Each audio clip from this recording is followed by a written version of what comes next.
What's the most ridiculous rule in your place of work?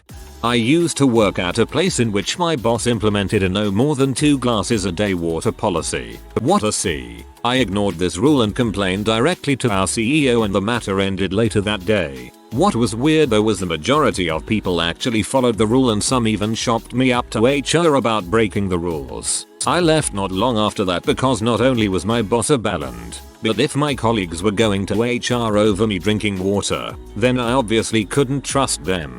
But they love being superior because dehydration delirium. Woo. Had a workplace time our bathroom breaks and deduct them from our allotted 15-minute breaks or lunch. We had to go see the office manager to get a key to open the restroom. As soon as we left his office, he would start a timer. When you got back, he would stop the timer and tell you how much time you needed to deduct from your lunch or next break. They watched our breaks like a hawk. Also, if you made a mistake, they would stand over you and time you while you fixed it and deduct that from your lunch or breaks. You couldn't bring anything that smells for lunch, and they had no way of heating anything up. I worked out my contract and split. The VP of our company just held a mass meeting to tell all of us we can't have pictures or plants or food or any form of non-office supplied object on our desk. Tons of co-workers have family pictures or their kids' finger paintings pinned up on the cubicle walls. All that has to be removed. People were peed. That is the first sign you should leave. If they need to exert that control over you, it means other things are failing. My dad told me this one a while back. He used to work for a PR firm. The way he described the office environment, think The Office but in the 1980s. The company hired a corporate efficiency specialist to come in and improve things. She came in and implemented all kinds of rules, which seemed to follow some sort of caste system. Her philosophy was, the higher your office rank, the more perks you get. Her idea of perks: number of pictures you are allowed in your cubicle, whether you are allowed to have a potted plant or not. Coffee mugs were only allowed to senior employees. Others had to use paper cups. Being allowed to leave the office for lunch was also considered a perk. Needless to say, a coup soon followed, and she was tossed out on her hinny. That doesn't sound like it makes anything efficient. Dress code policy is just dumb at my work. Different positions have different requirements, even though we all work in the same office. My favorite rule though is the one on shorts. We can wear shorts on Fridays between Memorial Day and Labor Day. However, the shorts can't have pockets on the side. It was written to discourage ratty cargo shorts, but the way in which it is written allows me to wear gym shorts, so I do. Once worked at a place where some minibus decided that since UPS trucks don't turn left, we shouldn't either. And NBSP. I don't know or care how well that worked out for UPS. But this was a goddamned ambulance company with a 911 contract. I will turn left if and when I freaking need to turn left. And NBSP. Follow up. I don't know if UPS trucks turn left or not, or if that is beneficial for them or not. And frankly, I don't care. The point is that minibus thought they did. And that was the reasoning he gave. He was an idiot. I did not stay there long. Not my current job, but I used to work for some crazy people. You had to stand in a specific area while eating so they could see you on the camera. Don't talk to customers longer than 3 minutes unless you're making a big sale. Even then, keep it short. Answer the phone within 2 rings. Keep the conversation to less than 30 seconds. You can't talk to your co-workers outside of work. You can't talk to your co-workers while at work. Even if there was not a single customer in the store. I'm sure there's more I just can't think of right now. Old job of mine in a warehouse. Our stations were pretty far apart, so when we listened to music we'd all usually have our own stuff playing. Not a problem since you could barely hear the neighbor's music. Well, the CEO didn't like hearing multiple songs when walking through the warehouse. He made a rule that we all either had to listen to the same music, or none at all. I'd put on the same song but everyone started 15 seconds apart. We got a new vacation policy where you could take unlimited time off. When he announced it, we looked at the big boss like he had a dong growing out of his forehead, all the while he assured us that if we wanted vacation, to take it. Really, a little bit afterward, he changed it to discretionary time off, meaning that if your boss approved it, it was okay. Then a change to 160 hours should be the max, and if you go over 200 hours then you probably don't need to work here. I once needed a pen. Figured this was a reasonable ask. Went to the supply closet on my floor, which was locked. Asked the floor's admin. She told me to go to the main supply room in the basement. Went to the basement and explained my situation of needing a pen. They told me all requests for supplies must be approved by my department head. Problem is, being new, I'd never met my department head. She also worked in San Francisco. I worked in Milwaukee, so I needed to send an email both introducing myself and asking her if I had permission to get a pen from the supply closet. This is my favorite one so far. That's so ridiculous in every way. If you had to take a leave on Monday or Friday so that you have an extended weekend of 3 days instead of 2, it was counted as 3 days leave, counting in Saturday and Sunday. Deal with that. This was in a small private company in India dealing with medical writing. Homer, your boss says if you don't come in today don't bother coming in Monday. Homer, woohoo. 4-day weekend. If you are 1 minute late it is a tardy. If you take a half day nothing goes on your record. I was told to just take a half day if you are going to be late because they straight up fire you for tardies. Also if you clock out early it is a tardy. If you have to go to the doctor on lunch break and it is going to take an hour and 10 minutes, take the rest of the day off. Weird.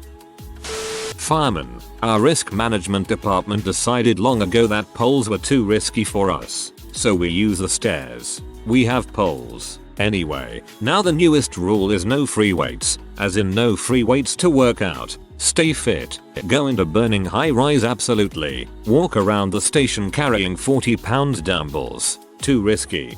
I feel you. My FD just got some workout equipment, rowing machine and bike. It had been delayed due to liability concerns, but we actually have a fire pole that we use. It's all very confusing. We aren't allowed to wear jackets unless they are purchased from the resort gift shop with the hotel name logo on it. But they are $50 plus and we don't get reimbursed. But it's the price you pay to stay warm in the cold months. McDonald's did this to us when I worked there. They paid half, but they were still like $50-60 for a crappy fleece. I just wore my regular jacket and nobody said a thing. Former job. There was trouble when I officially moved desks and my new desk had a phone with call display. Apparently call display phones were allowed for people at a certain pay level. Your pay level also governed the height of your cubicle walls. My manager's solution was to promote me. Another former job. We were mandated to work on an engineering related research project outside of work hours. Because a responsible engineer always gives back to the engineering community. I could live with that. However, your project had to be related to the company's business. We have to do all of our paperwork at least 3 times. There is a copy of it in our personal folders, a copy online, and a copy in our store folders. Not only does it waste time and paper, but forgetting to do one has gotten people fired. They did the other 2 identical pieces of paperwork confirming that yes, they did take out the trash and yes, they did check the store voicemail. But how dare they forget to do the 3rd piece of identical paperwork. Our weekly visits from corporate revolve around whether or not we've all done this paperwork. It's so redundant. My workplace doesn't let you use the word problems. Instead, we have to say challenges if something is wrong, as a problem is a negative word, and challenges promotes the fact that there is room to fix said problem. I'd love to have a boss tell me my drinking has become a challenge. Former job at a law office. One of the partners sent an email to the entire staff that employees were not allowed to gossip in the building. What was everyone gossiping about, you ask? Oh, said partner was divorcing his wife and sleeping with one of the associate attorneys in the firm. But, you know, don't gossip.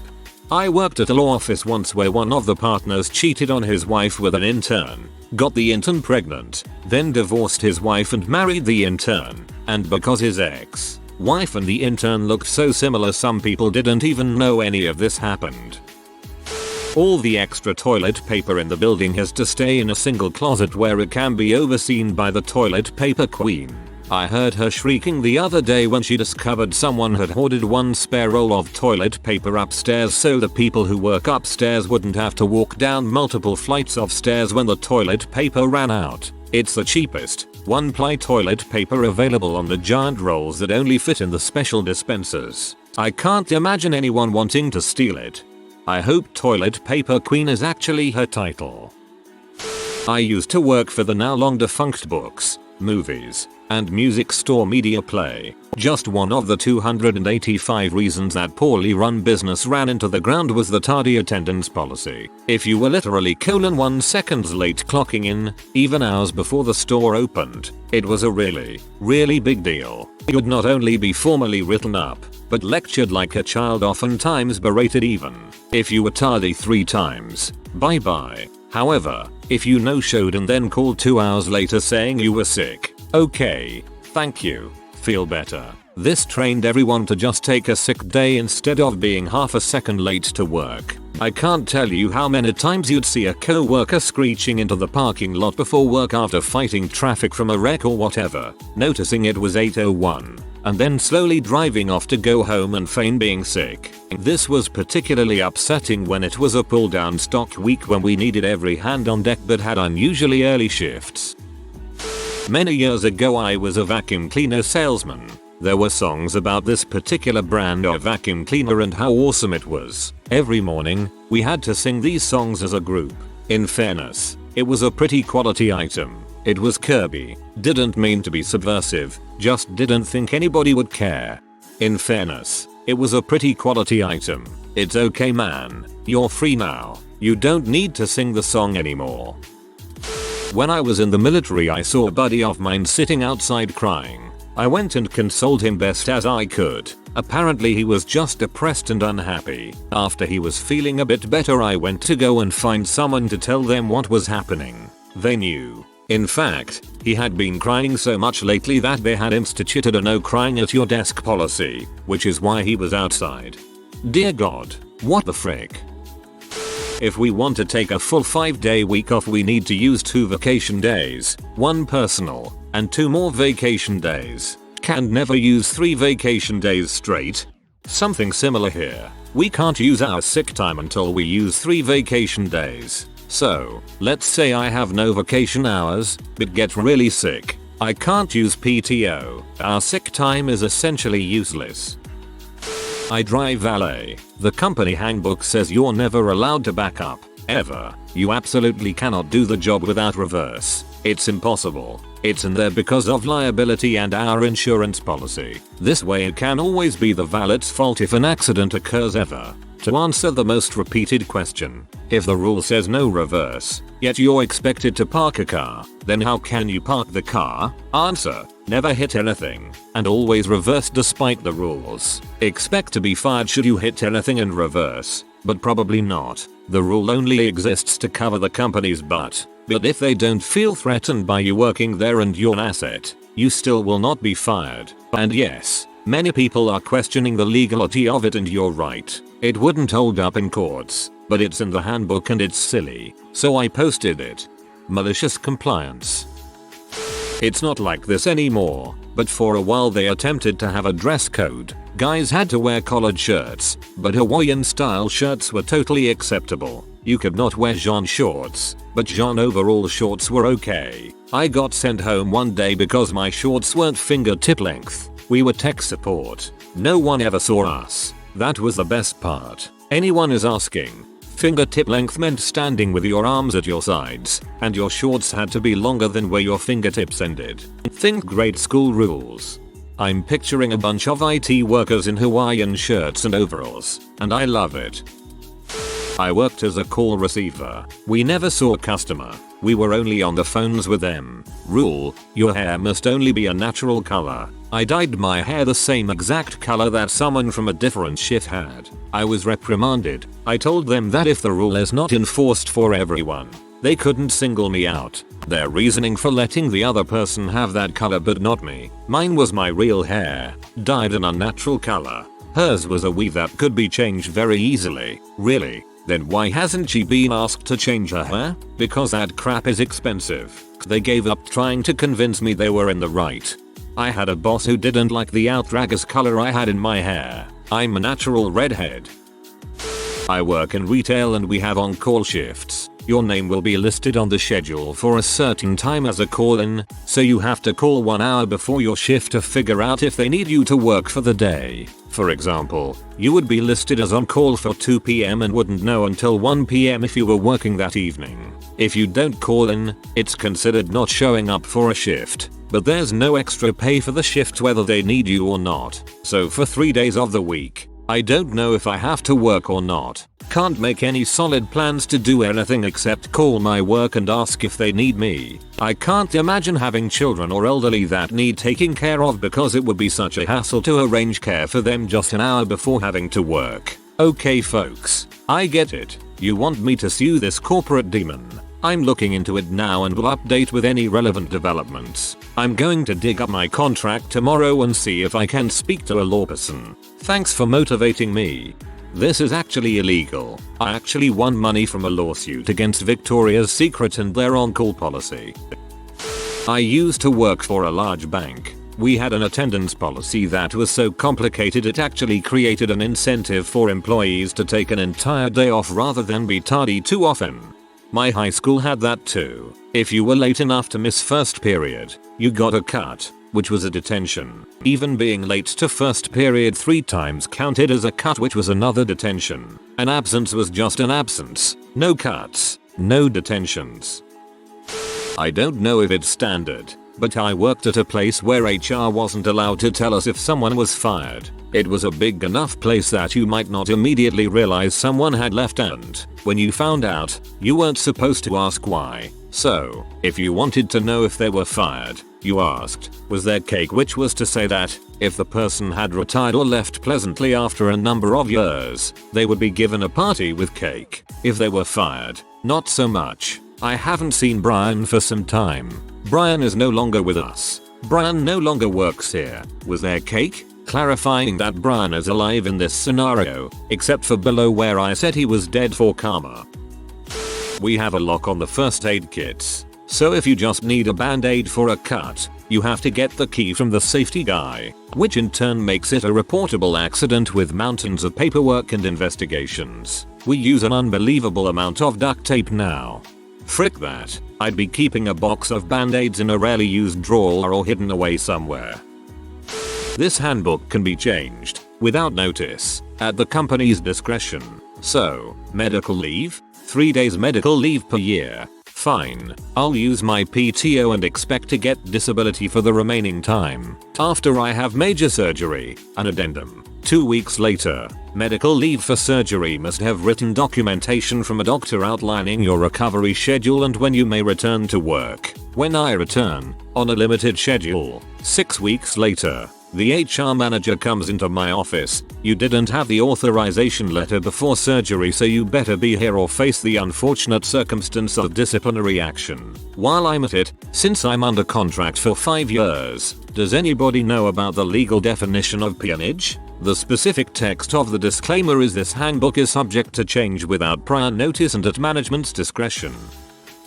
I used to work for Amazon in Ireland and their toilet breaks were crazy. Maximum of 10 minutes a day, but also a max of 20 minutes per week. You had to change the status on your computer so everything was recorded, and some managers would call you out on it and even go as far as threaten your job. I had an understanding with my manager and told him if I need to take a crap then I am going for it. Like any good manager, he just told me that as long as I give him the numbers he wants then I could do what I want. I was treated with great respect while working there and thoroughly enjoyed the experience. I can't speak for other employees in the business, but I have heard the stories. Incidentally, I now work in construction where someone isn't looking over your shoulder and checking every minute of every day. If you haven't seen the great movie Office Space, watch it. Describes my situation perfectly. My manager was looking for performance numbers. I was the one looking for 1s and 2s.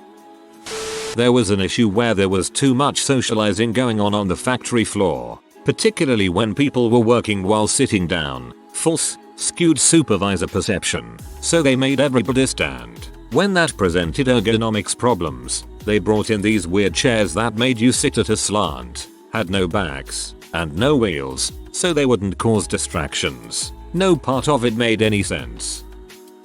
A rule that said if you have time to lean, You have time to clean, which fairly obviously meant if there was no work then you should be cleaning things. It was at an aircraft servicing station that was fairly small, but we needed a crew of at least 3 people for larger planes. The problem was that sometimes there were just no planes, so there was no work. We would clean for a couple hours and then just run out of stuff to clean. But according to management, that was no good. We had to be busy. It got to be that we would fight over work when it came in because everyone was so bored, and finding pretend busy work was much harder than just working. I remember getting the crew together to pick up pebbles off the taxiway for a couple hours. There's an old joke in aviation, go sweep the taxiway, so we actually did it. At my last workplace we had to pay 50 cents to use a K-cup. It was an office. They also had a no websites or YouTube policy and policed us using the security cameras. We'd get messages if they noticed us on a site. It was a well-known fact that the manager watched Netflix in his office and played World of Warcraft while watching the security cameras to make sure people weren't slacking. I bet he mains a warlock, loves to manage his minions. Empty inbox. My boss was an inbox Nazi. Like if you had old emails in there he would flip and make you respond to them or delete them. Apparently you shouldn't have anything left at the end of the day. Deal with them or delete them. Joke's on him though. I just made a subfolder marked personal and everything went in there. Get fricked Bill, you old W.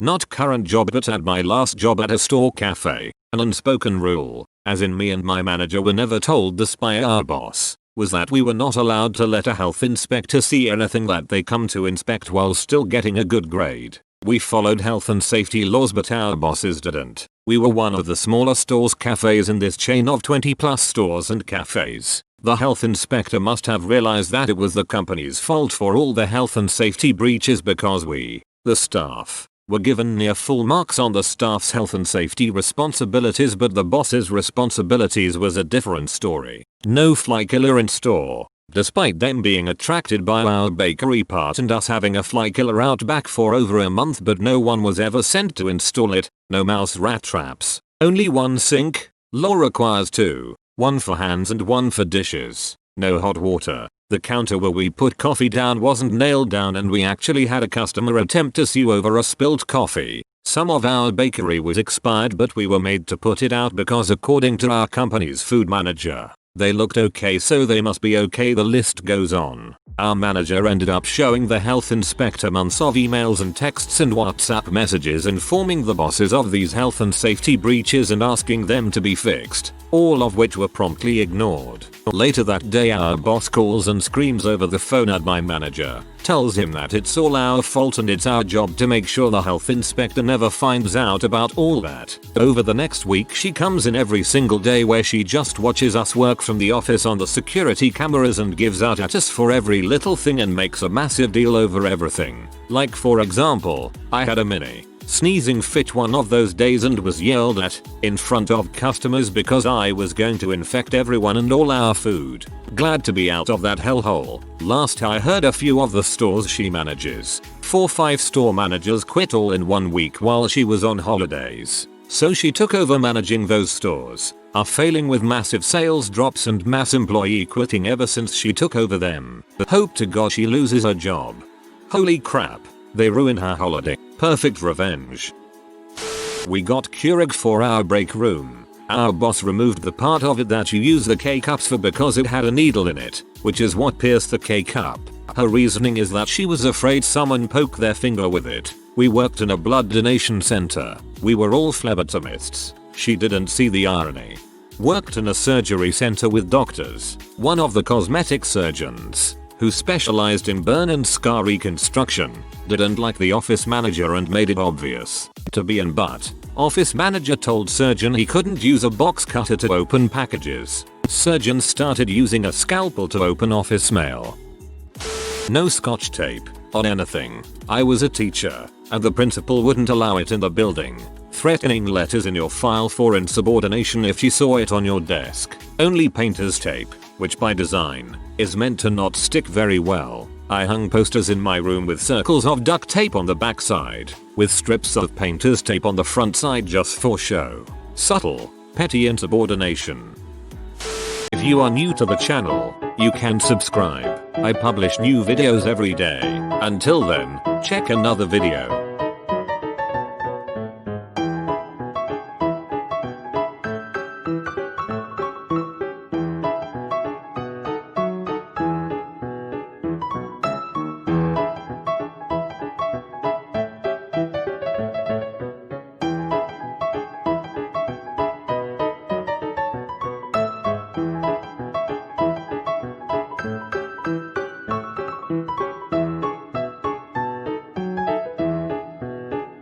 Bye for now.